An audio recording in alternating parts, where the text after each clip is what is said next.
Raymen Lamont Justice was my little brother. Will always be. It's hard even to write that he passed. I've coped, cooped up in midnight mausoleums, but healing isn't really in my vocabulary yet. I don't think my students even know what it means. When you grow up in Oakland, there is never any time to stop and mourn.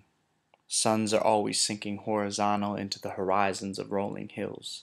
There is no time to break, no feet to break. We can't even look back too long or we'll miss the last moments of another's life. The waves are incessant.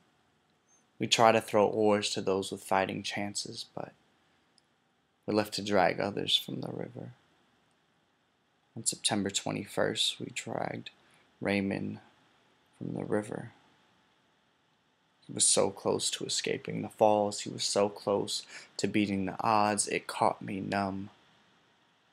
I sat stoic in the pew at his funeral and gazed dry-eyed as he lay in his casket. Left a copy of Goethe's 9 Requisites for Contented Living on his chest. The same copy my grandpa gave me when I turned 18. Raymen was 17. I never got the chance to do the same. Raymen, you know my faith is faulty. But if there is life left for you somewhere, then read them and heed them. My hand gave him these words for life as he lay in death. My eyes were still dry. Those clinging to me were liquid. He was wax.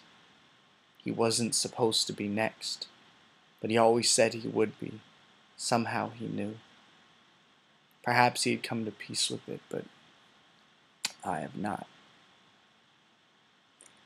I'm never one to believe that it's someone's time to go, especially not for the young and gifted. 17 is not an age of exit. Well, in Oakland it is, too often. If you're a black male, it's statistics. I have bows for those that speak ill of him, but I can't muster the arrows.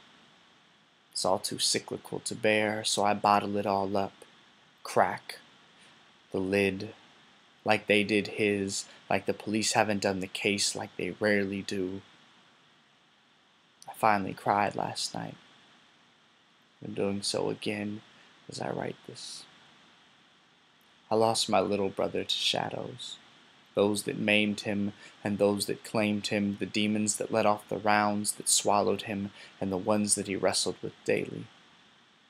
It's taken me 112 days to write this. The words have choked me like my tears,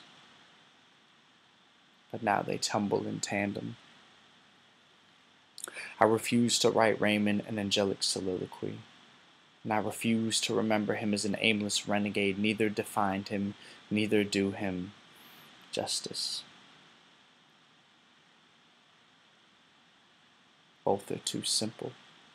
Raymen walked a thin line between two worlds, straddling his future and his past, trying to parlay his ever-rising GPA into success, but too often baited by his refusal to back down from anything. That bold spirit is what kept him alive so long. It's also what took him so young. Raymen was Oakland incarnate. He was warring beauty, he was love and light, he was human, not an angel, not a demon. He was 17 and striving, surrounded by the scaffolding of adolescence. Why is it so damn hard to take care of our children? We tried. Miss Howard especially had Raymen in her classroom every night till 7:30 or 8. He was doing so well. Until he wasn't. Until another friend would get killed and no one could say anything to right it. And yet despite it all, he was so full of life. Called those close to him his brothers. And told us he loved us at every turn. Had a smile that would creep over his face, slow and mischievous. Beautiful. Not many Oakland males can muster affection, could show love the way Raymen could. Perhaps he knew all too well that his past was all too short to grandstand and pretend, so he was genuine. It was not Raymen's time. He made the most of the time he had. A friend put it simply, some of us are just more efficient than others.